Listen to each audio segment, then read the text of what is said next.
Я мечтаю, чтобы мои дети учились в лучшей школе рядом с домом, и чтобы я не переживала всяких переездов.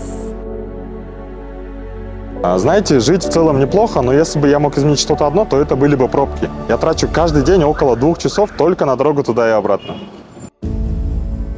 Я люблю культуру Бишкека и его ритм жизни. Просто хотелось бы немного больше удобства для того, чтобы жить, работать, общаться и отдыхать в пределах 10 минут пешком.